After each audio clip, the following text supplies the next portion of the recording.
I'm Shalina Tobin, aka Posh Nosh Gal. Join me as I talk to a very special lady about the successful career that she's carved out for herself. Born and raised in the Basque city of Bilbao in Spain, Nieves Barragan Mohacho has spent the last 20 years at the heart of London's restaurant scene. Starting her career as a kitchen porter, she's now one of the industry's most influential women and has held a Michelin star consistently since 2014. Nieves runs her own fabulous restaurant Sabor in Mayfair. Nieves, it is such a pleasure to have you with us. How are you? I'm very good. Thank you so much for having me today. Thank you. No, I'm it's very good. absolutely my pleasure. I'm glad we finally managed to get around to do it. How have you been coping with all the various lockdowns?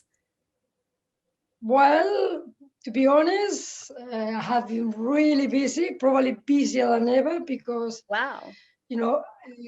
very quickly we decided to make the Sabor en Casa boxes, and that was a new world. It was a new experience. It was we're still learning. We learned so much, and it was really, really full on to design the brand, to design the boxes, to design the ingredients you're gonna put in that boxes that is gonna work for you to cook at home. It's been a challenge. It's been really 24/7.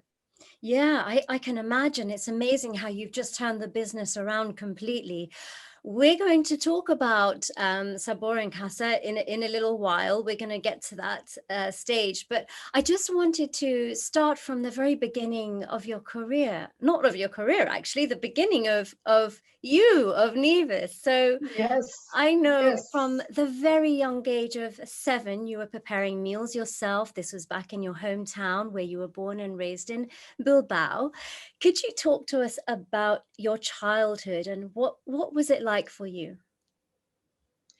Okay, what happened is my mom is one person that since get up in the morning, she put the apron on and she started to do breakfast. And then when we're doing breakfast, she's talking about what we're gonna do for lunch. And when we're eating lunch, she's talking about what we're gonna do for dinner.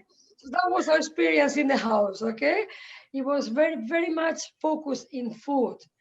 Obviously, I was a child, but my grandma, she was living with us and she was paralyzed. So I was spending a lot of time with my mom at home because my mom, she couldn't leave the house much more apart of doing shopping. Okay. And so my mom, she used to take me all the time with her to see how she's doing her shoppings. But to entertain me in the house, my mom, she used to give me like a games job in the kitchen. For example, peeling broad beans, peeling fresh peas. So I was very young. I started to understand fresh vegetables, how to peel it. For me, it was a game. It was like a playing, right? Right. But slowly, yeah. So my mom, she was making me entertainment, and my mom, she used to say, "Look, try this fresh peas." I was like, "The sweet, mom." So very young, I started to cook by my side with my mom because for my mom, it was the way to entertain me, right? But it doesn't mean that I didn't know nothing about what I want to be when I grow up, right? So this Right. is how I start, to be honest. Yeah. That is so interesting because I know once you said that you actually were thinking about being a nurse or a doctor. Yeah, so I studied 2 years nursery and also I did the design, graphic design. I wasn't sure. I was like, when I came to London, I was 20 years old. I didn't know what I was going to be. You see what I mean? Yeah. So that's the which I came. Yeah, and I mean, you obviously have that very caring nature in you from a very young age. Maybe that was because of you were living in the house with your grandmother and who needed care as well. And in a way, it's very similar. I mean, you're healing people not through medicine, but by bringing joy through food. You're healing through the comfort of food. Do you see it that way? Yes, 100%, 100%. I think it's both of them are very connected. It's about caring and sharing in the same time, and I think both of them they have that, right?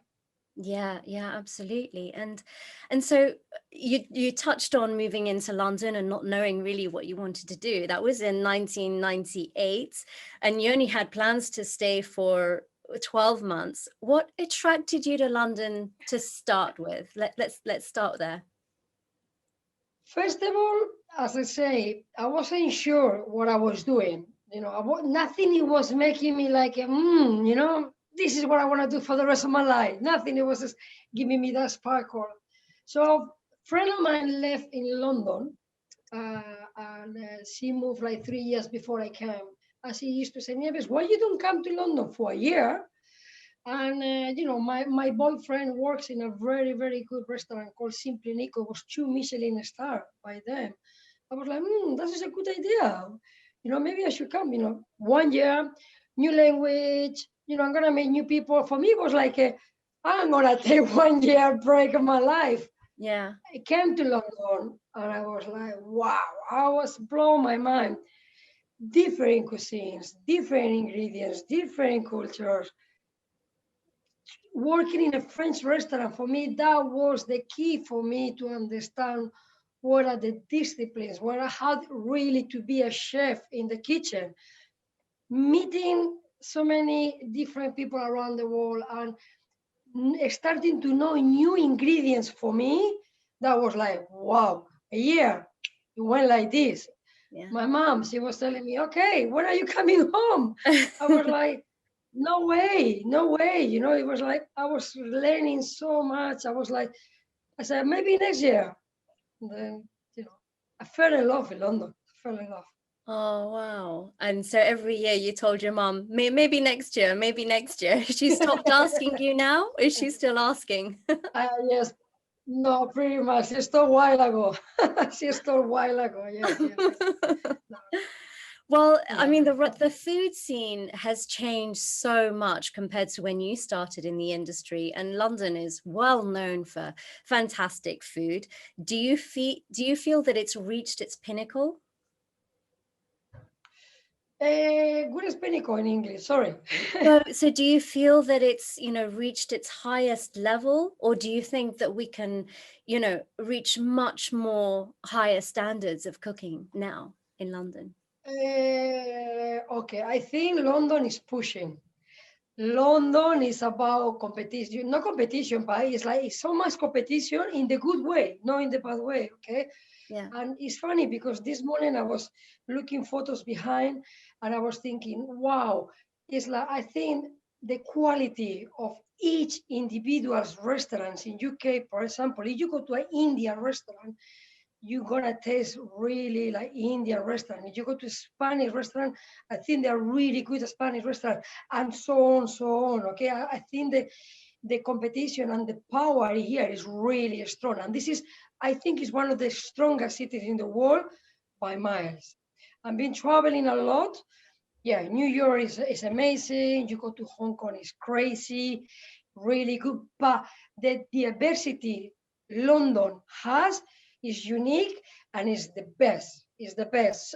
But still, there's a lot of young people coming, pushing really strong. And I think it's just growing and growing every single year. Yeah, yeah, absolutely. It is phenomenal what's going on in the restaurant scene at the moment.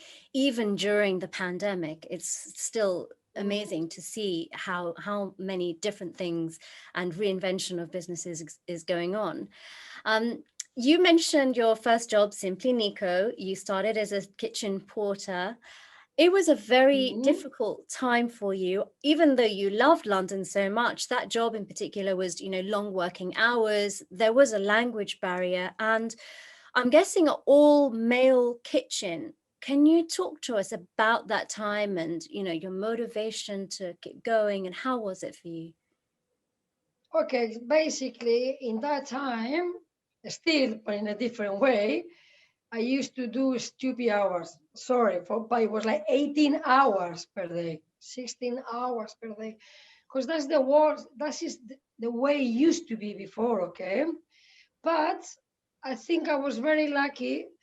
I think you're lucky when you work hard and you respect, people respect you because you are working hard and you're doing your job.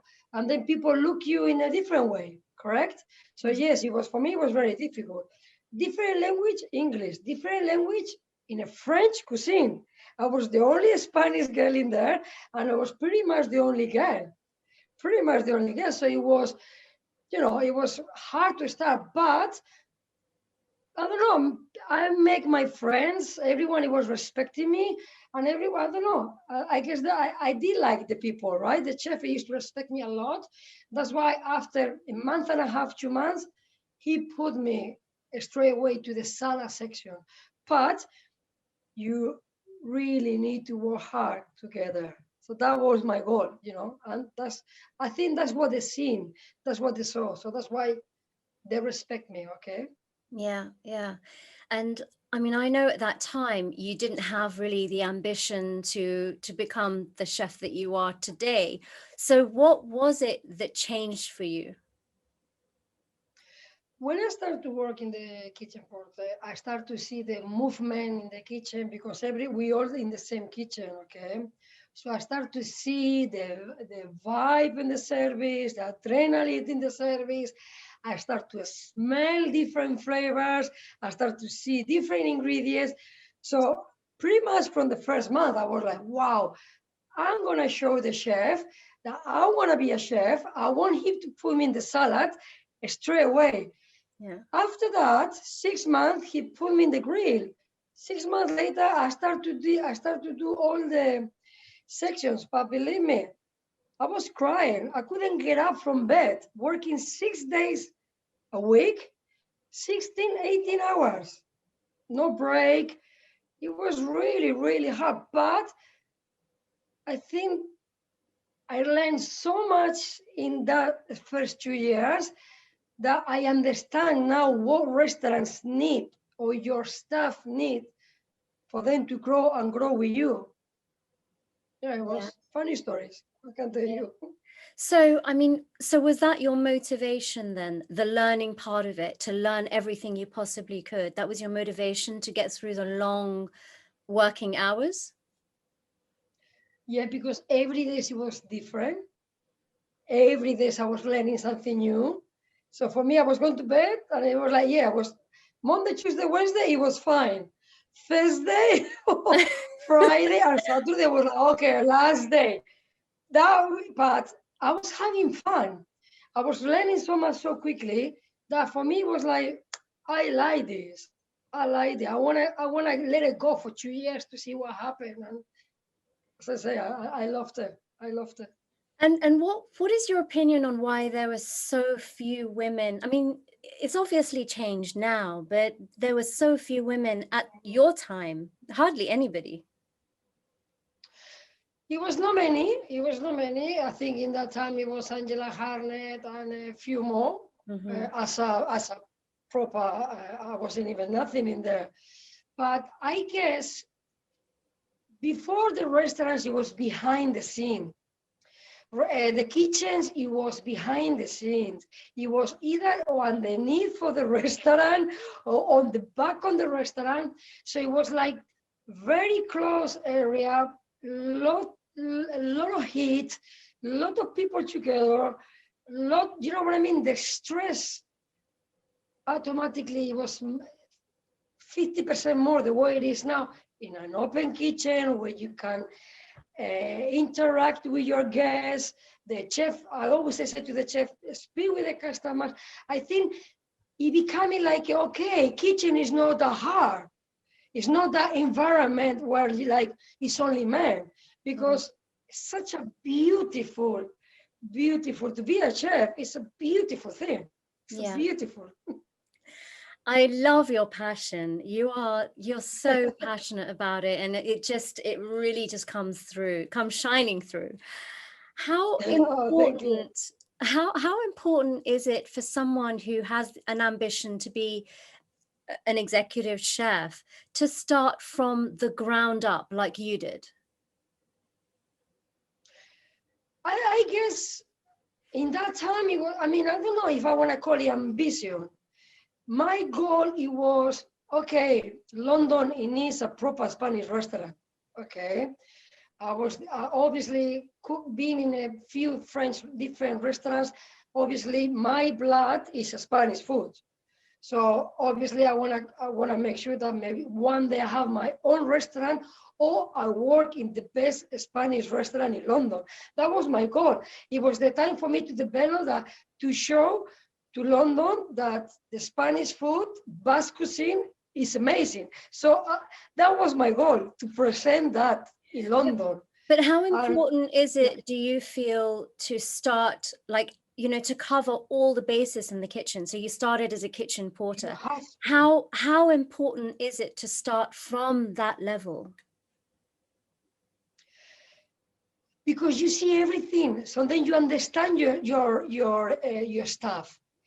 You see, when you down from the bottom to the top, it's easy to explain the reason why and why things are in a different stage. Because I'm finding sometimes sad to see CVs from chefs saying 1 year, 6 months as a chef de partie, and 2 years later, head chef. It's impossible.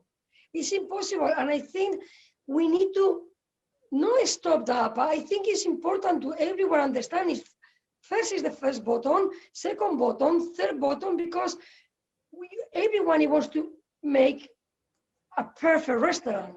And you need to do these steps. You cannot jump steps. And it makes me to understand my staff better. Because when I see from the kitchen porter, he's sweating and like, it's a very hard job. I understand that maybe he needs a hand to make sure that he's happy. If he's happy, the second one is happy. If the second chef is happy, or the front of house is happy, I'm happy. So it's super important, I'm proud that I'm down that, because I know my restaurant from the bottom to the top, Yeah, what it needs. yeah, You see? absolutely. So moving on from Simply Nico. So in 2003, you started working for the Hearts Group. You became executive chef in 2007. You got your first Michelin star in 2014. You put in so many years. Had you always had the aspiration for Michelin stars, or did it come as a complete surprise for you?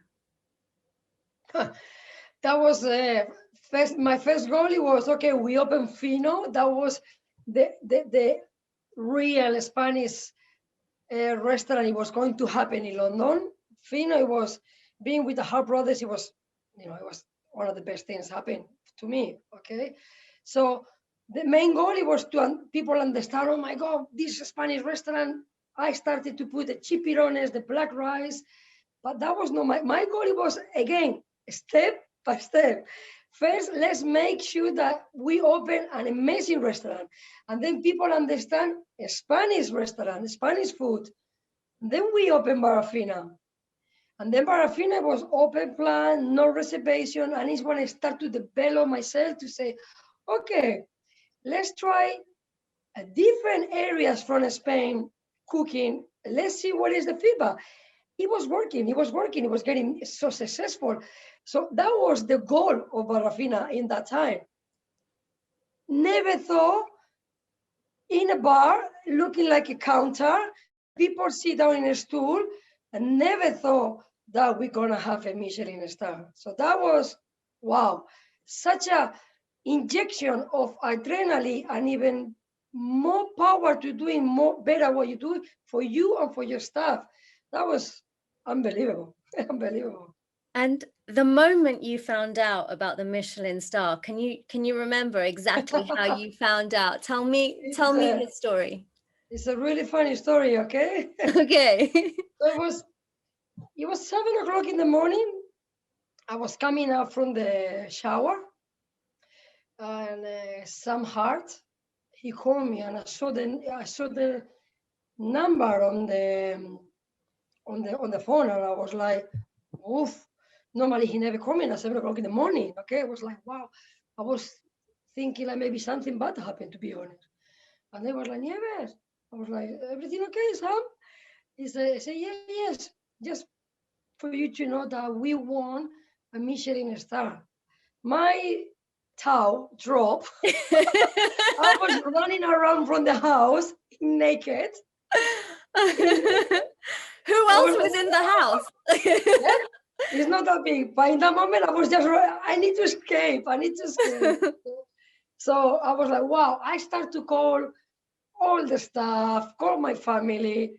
Took me a while to go back to the restaurant, to be honest, because I couldn't even put my dress. I was so excited. I was so happy for Oh.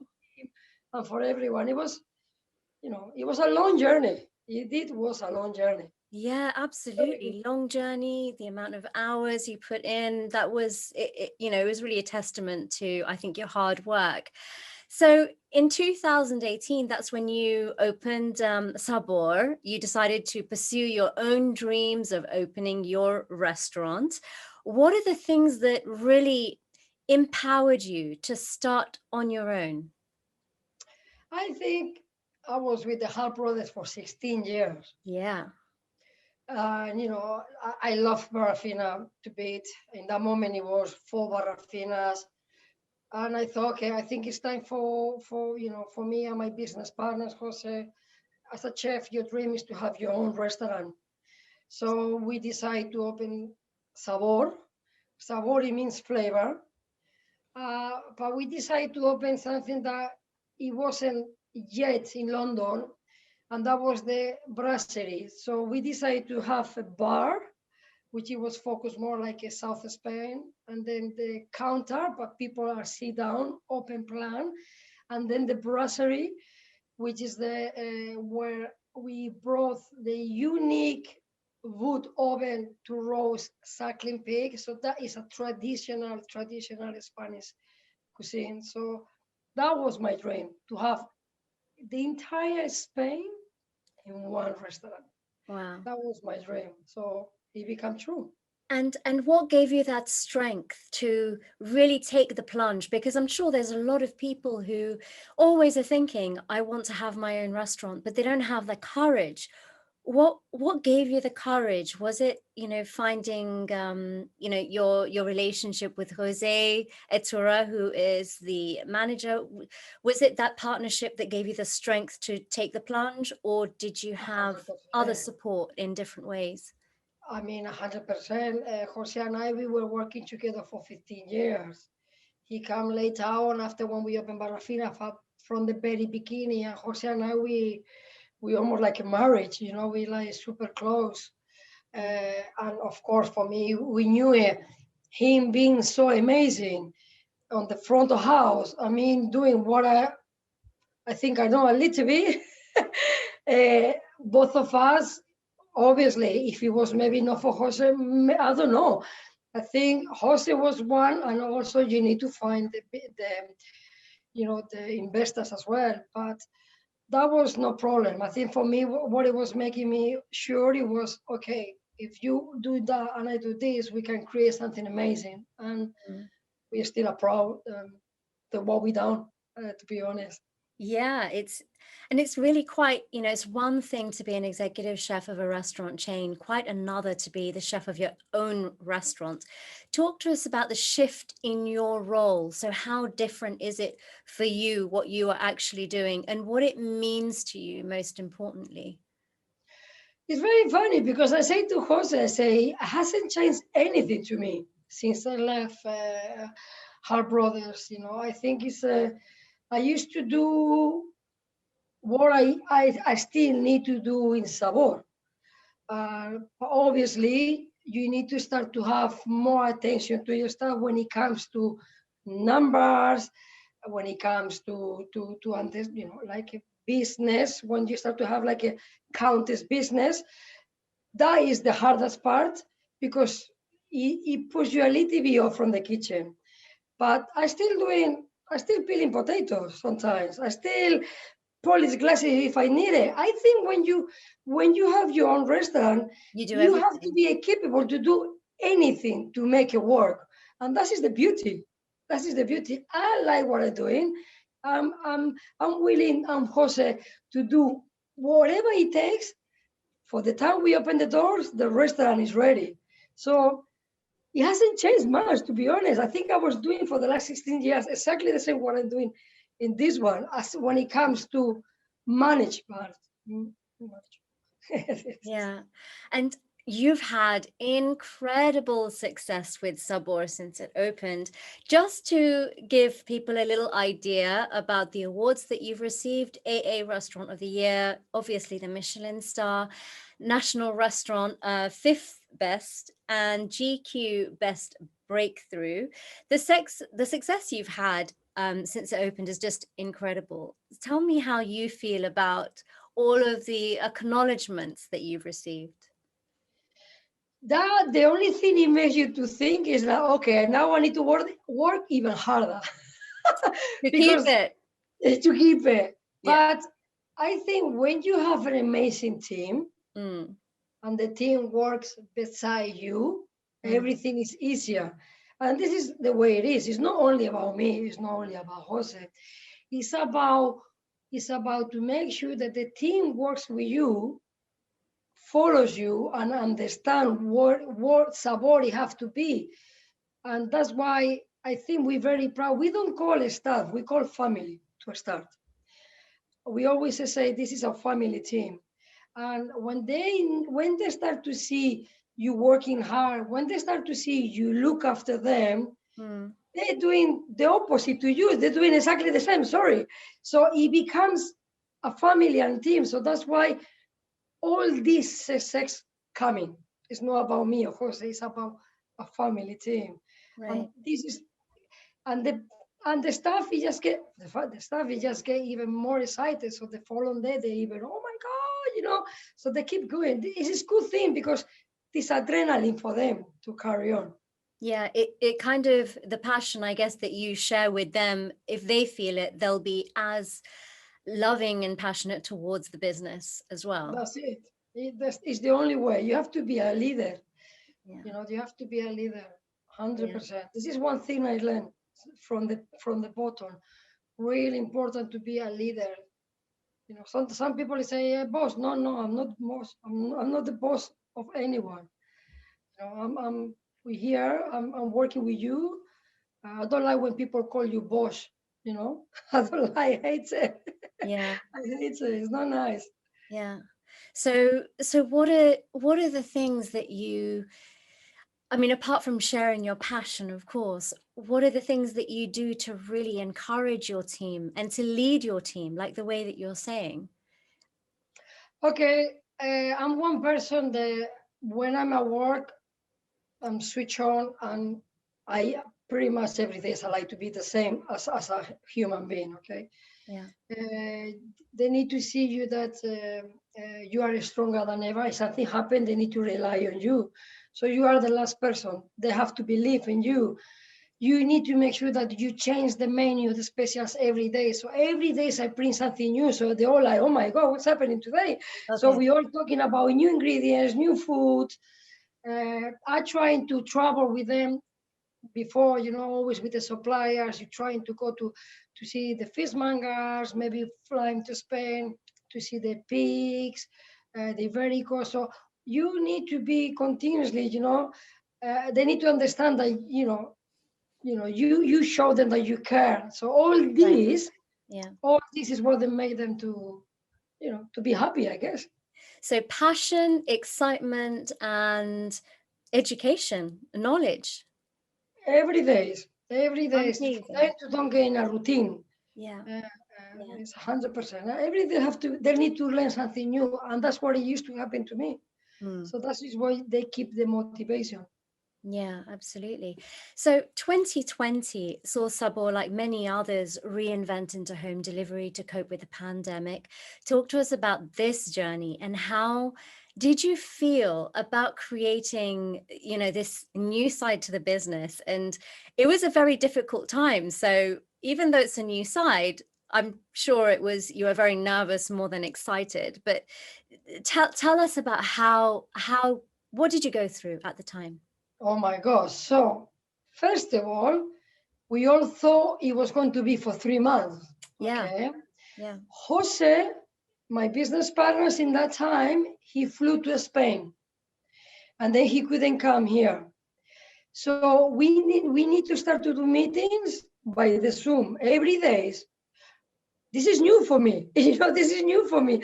I'm used to be around people. So was one of the first difficult things for me, because it was like, okay, I need to talk to you. I want you to fill the paper. I want you to, you know what I mean? It was like I was finding it so difficult to create a box, a brand, and Jose and I all the time on the computer. So first of all, we need to make sure that we're doing the branding. That was a nightmare. It took us a month.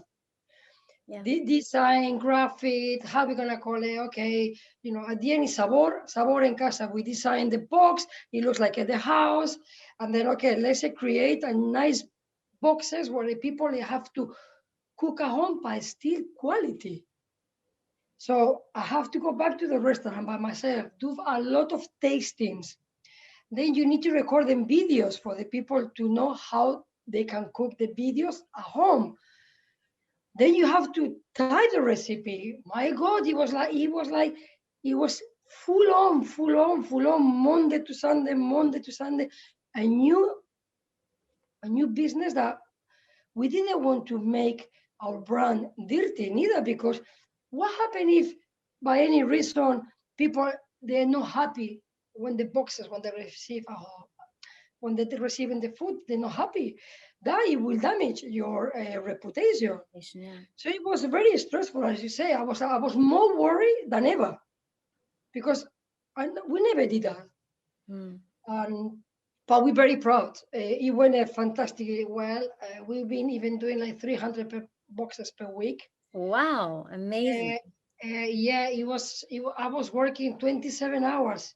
One day, sleep, 28 hours, Oh my gosh. packing everything, the van, 4 o'clock in the morning. It's like when I was 20 years old, exactly the same. I was like, I couldn't even walk. Like, honestly, it was super hard, but we're proud because the team, at least they have a job, at least everyone was pushing. Yeah. But it was more than 3 months. That's the problem. Yeah, it's been a full year, and I mean we did open up a little bit in between. But how did you cope with your mental health? How did you cope with the team's mental health, and keeping everybody keeping everyone going, keeping morale up? How did you cope with that side of it? But you can see the first 3 months, people, there was scared. They look at you, what's happening. And it's like not even you have the answer, because it was everything. It was like, wow, what's happening in the world? But at least doing the boxes, at least they were working. They're not at home. Some people, they are alone, so at least next to you, they can eat with you. We used to, obviously, with all the mask, working with the mask. It was like, it was poof. With the heat, it was super difficult still. But at least they're saying, okay, I got a job.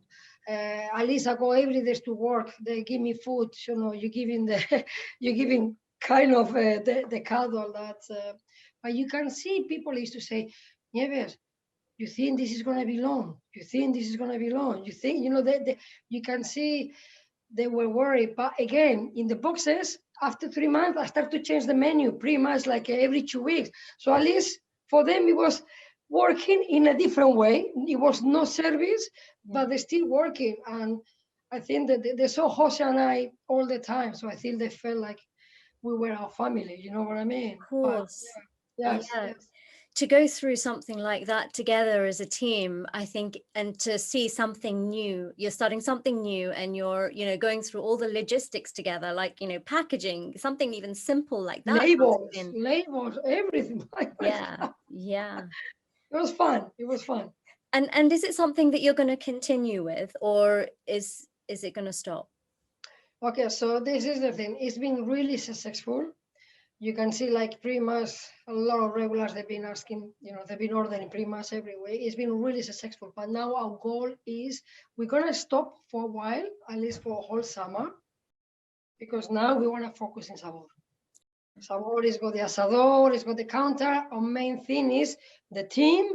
It's a new menu. So, I mean, not 100% new menu, but Now we want to make sure that for the time we open the door on the 19th of May, the restaurant is full on. And then after September, we're gonna keep it because it's been really so we might have like a production kitchen and to keep it because we don't want to let it go. We're very proud what we done. Yeah, all We those wanna keep hours that you've put in to make it it. work. No, but I think it's very sexy. It's been all the packaging is very. It's been. We're proud. Yeah, yeah. So we will. But Yeah. now it's Sabor. Yes. Okay, well, let's talk about sabor. So let's start with the name. Sabor means flavor in Spanish. Tell us about the menu and what does sabor represent? Sabor. Um, when I was with the half brothers, Marfina, every time we were cooking, when we tasting everything, it's always saying, it needs more sabor, it needs more sabor. So that word, it was for us all the time. But when we opened Sabor, we didn't know, that was in the last minute. Con Jose and I, we were scratching the head. It was the most difficult thing, it was to put the name of the restaurant. Yeah. We knew the concept, we knew the menu, we knew everything. And Jose and I is like, we can't get it right. Mm. We're trying to do like a Spanish English, so we call it in English, or we call it. And at the end, he said, Jose, also I have my book called Sabor. And then it was like, we talk about every day about Sabor. Let's call it Sabor. I was like, yes, let's call it Sabor. So that's how it came. It's crazy how the most difficult thing for us it was to find the name of the restaurant. It's Yeah, and it's it's often the hardest thing, the most simple thing, but it is the hardest thing because that is, everyone should that understand what you represent from your yeah. name. And it's Sabor is full journey to Spain. That's what we're trying to do from south to center and Hmm. to north. So Hmm. that's what we represent. If you notice behind the kitchens, there is no stainless steel. It is how you call it? Is there are tiles, Tiles. Spanish tiles. Okay. Because when you sit down to Sabor, we want to make sure that you feel like you are in a home. So Wonderful. you know are like in a production kitchen. Uh, And it's all open plan, so you can see the kitchen, you can see all you guys working hard away, right? Yes, from the bar, from the asador, from the counter. The counter, as soon as you come in, you have this marble display where all the seafood, you know, all the day is there, and the people is just go like crazy. It's the first thing that you see when you come in, and people love it. Yeah. We don't have nothing to hide in Sabor. Okay. Everything is open. Everyone is the same. We all the same. Nothing to hide. That was I promised to myself never again. I'm gonna work me or my team behind the scenes. Never. Okay. Never. It sounds good. I love any open plan kitchen. I think that, restaurants that have that, the dynamic change, it makes it very homely and you're connected with the chef, you're connected with the people who Mm. who ultimately are going to make you so happy by the end of the evening. Yeah, yeah, because it's like a show Yeah. and it's friendly and that is the point of hospitality, You Yeah. come and feel it. You have to feel it and that is the beauty. So talk to us about the menu. What is, the most your special on the menu and where do you get your ingredients from? Are they sourced here or from Spain? Talk to us more about, the actual food. Okay, so I have around 35, 37 suppliers. Wow. Let's Okay, not go through all of them. because I use a lot of English products because are amazing, and like I don't need to go to Spain just to buy a pepper, for example. We Yeah. are, but we use in English, we use Spanish.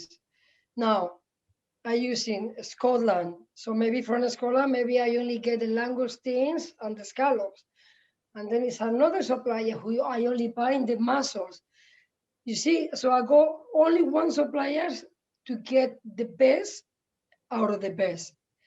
that is the goal. That is what is made you to back to work. Like when you having these ingredients are amazing.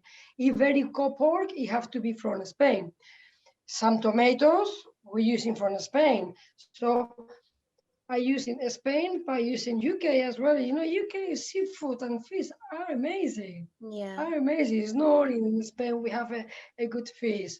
Mm. So it's a bit of everything. It's a bit of everything, and it's the best from everywhere. But that's the idea. I want to give you the best. Yeah. I So want to that give you the obviously best. I comes want from to. so many. You remember that mussels I've give you are the best, or the langoustines are the best, or the scallops, or the tomato. This is what I'm trying to, because I want you to come back, and Yeah. for that you need to give the best. You Yeah. need to give the best. And have you adapted in any way to suit the British palate? I do it Spanish, but I learn a lot. I do it, like, for example, in Spain I never tried horseradish before in my life. Okay. So I'm making horseradish alioli. Oh, wow. So that is like people love it. So I've been learning new flavors, English flavors that I transform in Spanish, and it's been like perfect match. So yeah, that's what I've been doing, trying to tweet a little bit what I'm learning here and to Spanish, and so far it's been successful. What's the strangest thing that a customer has asked you to make for them? Things that used to happen to me a lot. Spanish people, they used to they used to have the tortilla well cooked, because when you go to the bars, the tortillas is always well cooked. My mom, she always made the tortilla really runny,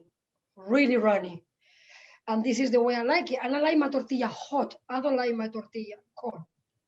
But every single customers, Spanish customers I used to have for the hard brothers, they used to send me the tortilla back Oh. all the time. It's like, this is not tortilla. It's not tortilla. The tortilla must be well cooked. I was like, no. My mom always said to me the tortilla must be runny. I used to have that fight with the Spanish people. It's like, I can't believe it. English people doesn't complain. The Spanish people, I can't be possible this. The business that you've created is really something very special, and the accolades reflect that. But your own success as a woman in the industry is definitely, I mean, so inspirational and 100% worth talking about. So just to give the listeners a little idea, you've been London's most influential tastemaker, Financial Times Woman of the Year, and the most influential woman in hospitality. How do you feel about your personal success? This is separate from Sabor. We're just talking about you. Well, it's been really hard. I left on the sides a lot of things, because when you become to this rhythm, that when you see that everything is working, and you've been nominated for things, so people wants more from you, so that means you have to be more in there. And I think everyone has been seeing me like every day I'm at work and I'm passionate. I left a lot of things on the side. I left, I love a sport, so I couldn't do as much sport I want to. I have a partner which I didn't give enough time that I should on it. So these things sometimes is like, I don't reject nothing that what I done, and I shouldn't, because what is give me this is for me to carry on in London. But it's like it can be everything. I don't believe when people say balance. When you do balance, for me, if I do balance, it's something I'm doing wrong. You see that, or have to push harder at work, or have to push harder to my partner. You see what I mean? Balance is very difficult. I did find the balance really difficult. So you've made so many sacrifices. So that's what you're saying. You have to make a Yes. lot of sacrifices if you want to be successful. I think there's only one way. I don't. I mean, if you don't have it, I mean, I did never have a money. I never see. So you start from the bottom. If you have from the bottom, it's only one way. I don't think. I say, of course, lucky with my staff. I feel really lucky that I've been working with an amazing people. I think to create that amazing people, you need to create. You know what I mean? I think Absolutely. it's only one way, and we always say it's only this. I think, yeah, it costs you a lot of your time off. Yeah. And I mean, the industry, it's still very male dominated. What advice would you give specifically to women who are thinking about joining the industry? Now I'm going to have 6 chefs, females, in my kitchen. This is a record. The maximum I managed to have it was 4. In one point, I have 5.